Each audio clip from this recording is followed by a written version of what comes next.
Le DAF Fresh Morning, c'est 104.5 tonnes de bonne humeur. Tous les matins sur Urban FM. La meilleure radio de la capitale. La meilleure radio de la capitale.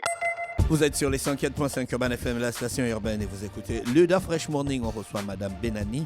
Elle est avec nous ce matin. Elle est PDG de ESTM Maroc. Elle est accompagnée du docteur Martin Edoutaye et directeur Afrique. Docteur, bonjour. Bonjour. Madame Benani, bonjour. Bonjour. Merci d'avoir accepté notre invitation. C'est un réel plaisir de vous recevoir ce matin. Alors, parlez-nous un peu de ESTM Maroc. ESTM Maroc. Alors, ESTM est un établissement d'enseignement supérieur situé à Casablanca.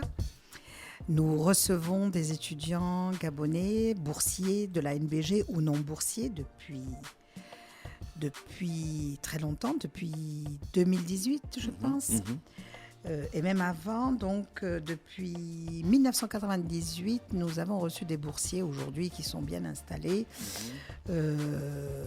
qui travaillent dans des grandes structures. L'établissement est installé dans quelle ville du Maroc? Alors, Casablanca. Casablanca, c'est pas là. Maroc à Casablanca. D'accord. Okay. La capitale économique. Voilà. Alors, nous recevons. C'est dans le centre-ville de Casa ou bien un peu à la périphérie? Non, on est en plein cœur de la ville. Juste en face, dans un quartier résidentiel, très sécurisé, juste en face du consulat des États-Unis. D'accord, ok. Donc voilà. L'établissement, en termes de superficie, il est grand? Oui, je pense.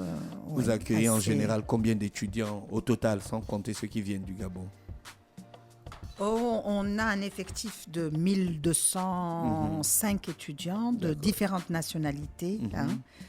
De nationalité subsaharienne principalement, à 30%.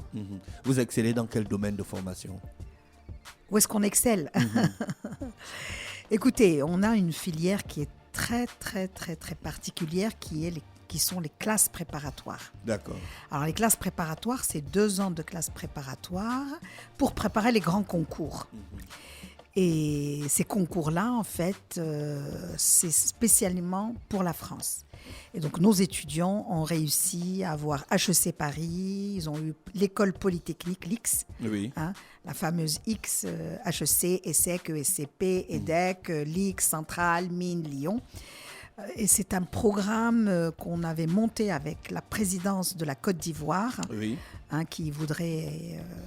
donc, qui a été vraiment très demandeur de ce programme-là et qui est très content aujourd'hui. La présidence nous envoie 70 étudiants par an pour ce programme-là. Ça fait longtemps que vous travaillez en partenariat avec le Gabon? Écoutez, on avait commencé en 98. 98? Oui, 98, oui. Vous savez, le Gabon et le Maroc, c'est une longue histoire d'amour. Bien sûr. Nous, on est... eux, ils ont commencé bien avant nous. Oui. D'accord, donc en 98, moi, j'ai reçu mes premiers étudiants. Mais en fait, les étudiants gabonais venaient déjà. Oui. Bien avant moi, chez mes collègues. Et puis, aujourd'hui, moi, je reçois les enfants de mes anciens étudiants. Ah, d'accord. Voilà, c'est la 2e génération. Moi aussi, quand je suis rentrée, j'étais assez jeune. Bon, maintenant, on est un peu moins jeune. Et je suis à la 2e génération. Je vais donner un exemple. Donc, j'avais reçu ma 2e promotion, Binta, qui travaille aujourd'hui à l'UGB. J'ai sa fille, j'ai eu sa fille en 5e année CCA, double partenariat avec l'université de Le Mans. En général, donc, en général, les étudiants gabonais viennent faire quelle filière chez vous? Statistiquement. Écoutez, au départ, statistiquement, c'était de la gestion. Moi, particulièrement, ils venaient au Maroc pour la gestion. Mais particulièrement, nous, on avait commencé avec les télécoms. Ah, d'accord. Donc, et je vous parle de 1998. Donc, les étudiants gabonais qui ont été formés en informatique, télécom, réseau, ils viennent de l'ESTEM. À l'époque, ça s'appelait INSUP. Et ils se sont très bien je veux dire, intégrés dans le tissu économique, parce que vous avez fait votre révolution technologique un tout petit peu plus tard que nous. Nous, c'était en 98, on est arrivés, et puis eux, un petit peu plus tard que nous, les années 2000, donc c'était vraiment les réseaux, et tous les étudiants se sont vraiment bien placés chez les opérateurs, etc. STEM est en partenariat avec certaines entreprises au Maroc? Oui, bien sûr. Je veux dire, comment se passent les stages pour les étudiants? Voilà, ça c'est une vraie problématique, la problématique des stages. Non, pas pour nous. On a un département qui s'occupe particulièrement de placer les étudiants étrangers en stage. Si vous voulez, au Maroc, il y a quand même un tissu économique à Casablanca. Un tissu économique, c'est la capitale économique. Il y a un tissu économique assez. Et puis nous, en fait, on se met sur les niches où il y a beaucoup de demandes. En ce moment, la forte demande, c'est en génie civil, depuis peut-être une dizaine d'années. Donc, on s'est mis pratiquement sur le génie civil. En 98, toutes les écoles étaient sur la gestion, mais pas sur l'informatique et certainement pas en réseau télécom. Et nous, quand on a créé notre école en 98, en fait, on l'a créée en 94. Et la première promotion, à l'époque, c'était 4 ans, c'était pas 5 ans. Donc, on a sorti les premiers ingénieurs réseau. Les gens, quand on a parlé de réseau, notre slogan, c'est les réseaux de la réussite. Mais c'est quoi les réseaux ? Personne ne savait ce que c'est que les réseaux. Pourquoi ? Parce que, en fait, le monde télécom appartenait à l'État. Et c'est en 98 qu'il y a eu cette ouverture. La première entreprise qui est venue ouvrir, c'était Meditel. Après, il y a eu Inouï. Et donc, mes premiers étudiants se sont placés, si vous voulez, comme dans ces entreprises-là. On faisait aussi de l'espagnol, tout ça. Comme Meditel était espagnol, donc les premiers étudiants qui ont trouvé du travail, c'était mes étudiants. Et puis, ça a fait boule de neige et c'est comme ça qu'on a pu vraiment se placer. Même chose pour les jeunes Gabonais. Les jeunes Gabonais, quand ils ont travaillé à Gabon Télécom. Alors, vous avez parlé de télécommunications, de gestion, de génie civil. Quelles sont les autres offres de formation que vous proposez ? Écoutez, aujourd'hui, on est presque à 30 ans d'existence, de métier. Ça ne nous rajeunit pas, mais bon. On a pu faire 2 écoles. Les classes préparatoires, ce produit assez particulier. D'ailleurs, une des jeunes Gabonaises a eu l'année dernière EM Lyon. Et ce n'est pas rien, parce que EM Lyon est la 4e école classée en France.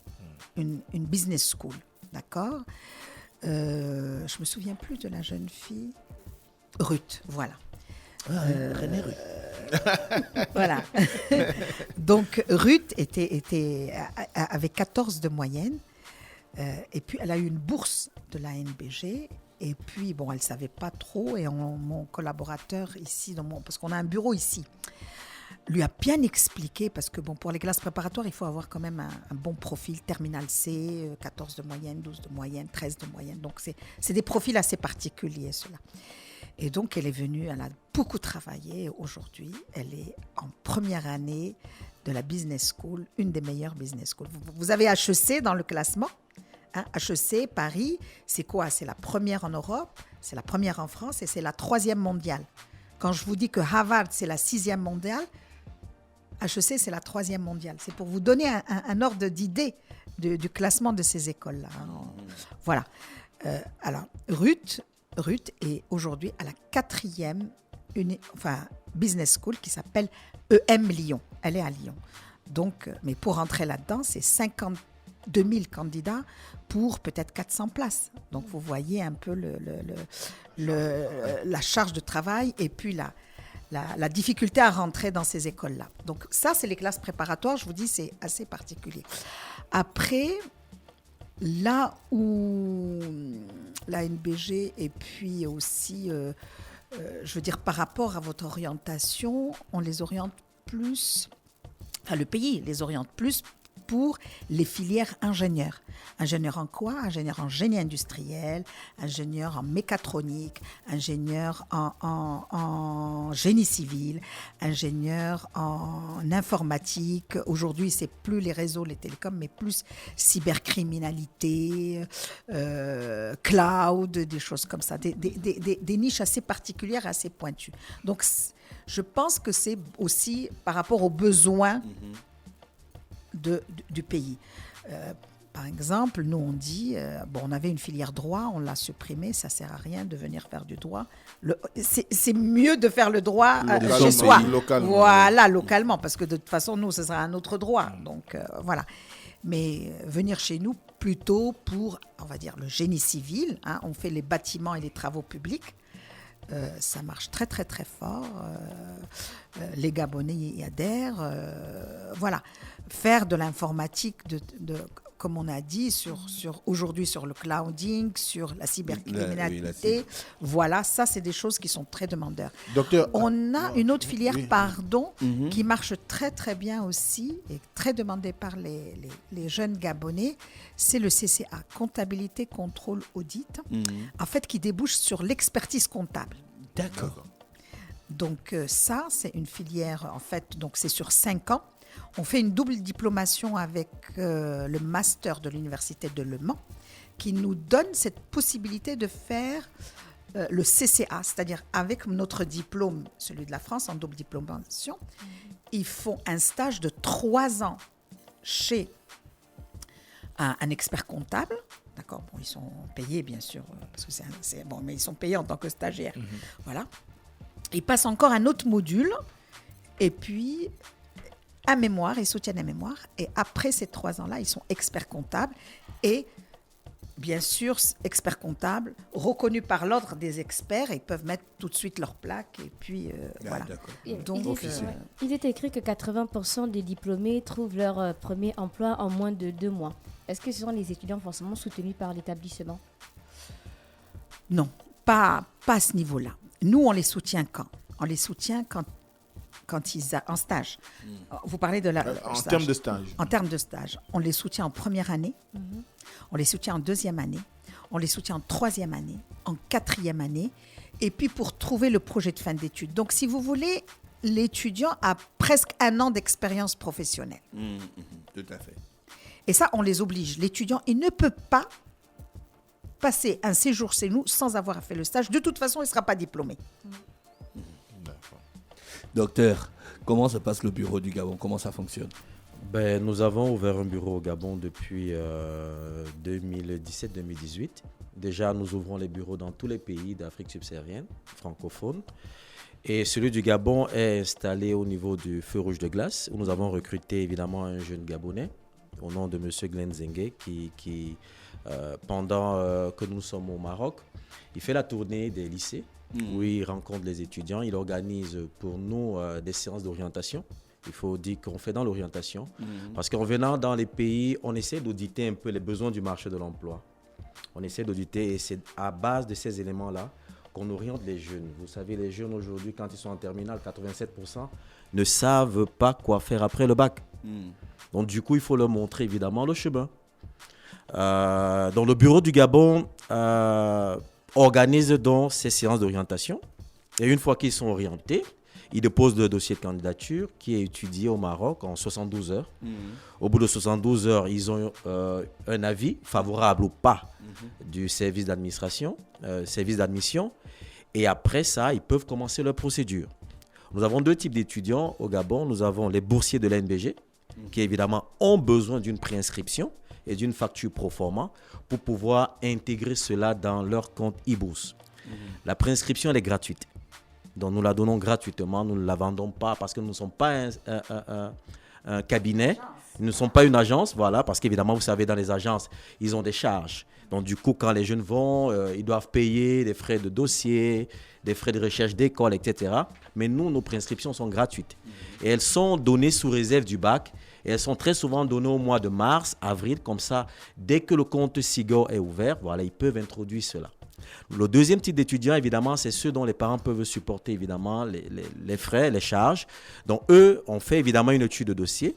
On leur donne aussi un avis favorable ou pas en fonction de leur bulletin de première et de terminale disponible.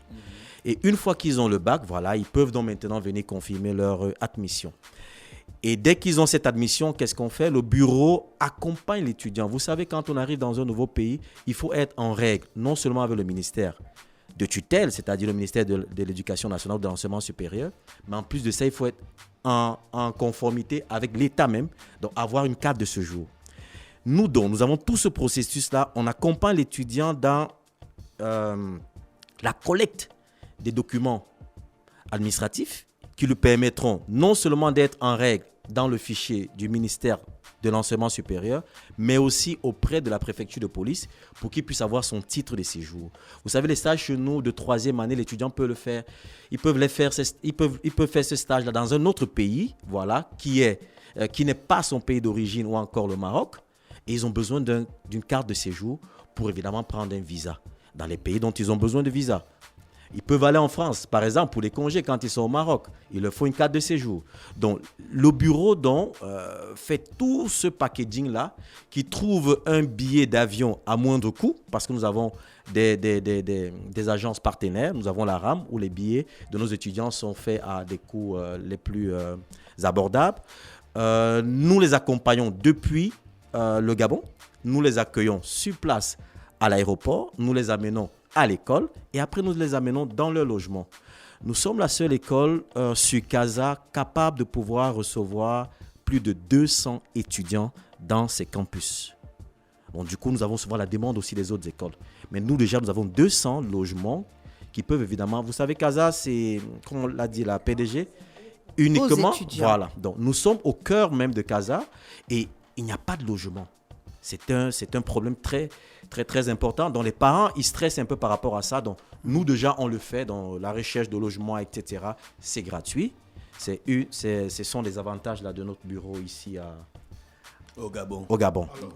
Alors, vous avez parlé de bachelier principalement. Est-ce qu'il y a d'autres critères pour pouvoir être étudiant dans votre université ou bien dans votre école? Oui, nous avons... à côté exemple, des bacheliers, nous avons évidemment... un master oui, bien sûr, c'est des admissions doctorat. parallèles. Ce sont des admissions parallèles. On peut avoir un bac plus 1 si on a réussi à avoir une attestation de réussite, parce que l'attestation de réussite est conditionnée par des matières suitables et sur le stage. Parce qu'il y a des jeunes qui sont dans des écoles de commerce ici, des écoles d'ingénieurs. Mais s'ils n'ont pas passé leur stage, ils ne peuvent pas avoir une attestation de réussite. Donc du coup, si l'étudiant a une attestation de réussite et ses bulletins, il peut entrer en année parallèle, c'est-à-dire en année dont il postule. Bac plus 1, bac plus 2, bac plus 3, bac plus 4. Voilà, le dossier, justement, c'est ça le rôle du bureau. Il collecte les bulletins. C'est envoyé à une commission. La commission étudie les matières. Est-ce que, par exemple, quelqu'un, on va le faire rentrer en 3e année, mais auparavant, est-ce qu'il a les prérequis nécessaires pour pouvoir entrer en 3e année ou en 4e année? Donc, on étudie le dossier et une réponse est envoyée au bureau qui, eux, sont en contact de l'étudiant pour lui dire oui ou non. Voilà. Donc, c'est une étude de dossier. Tout ça, ça coûte combien? On trouve les prix, les montants où? Sur le site internet? Ou bien c'est communiqué une fois la procédure? Au bureau, en tout cas, tout le processus. Oui. Le bureau, il est fait pour renseigner, Oui. orienter, renseigner et aider. Et jusque-là, c'est gratuit. D'accord. Qu'est-ce qui est payant chez nous? C'est la scolarité. C'est quand l'étudiant est inscrit et veut venir, il paye une inscription et une scolarité. S'il vous plaît, docteur, Voilà. rappelez-nous d'où se C'est tout trouve ce le qu'il y a, bureau. c'est ce qui a payé. Le bureau se trouve au feu rouge de glace entre la pharmacie Iboga et la banque BGFI. C'est géré par un jeune qui s'appelle Glenn Zengue. Voilà. Et Vous n'avez pas son numéro de téléphone? Si nous avons son numéro de téléphone, c'est le 060 12 94 66. 072 94 66. Oui. On vous remercie d'avoir accepté notre invitation. On vous souhaite de passer une bonne journée à l'écoute des programmes d'Urban FM. Merci. Merci. Le DAF Fresh Morning, c'est 104.5 tonnes de bonne humeur. Tous les matins sur Urban FM. La meilleure radio de la capitale. La meilleure radio de la capitale.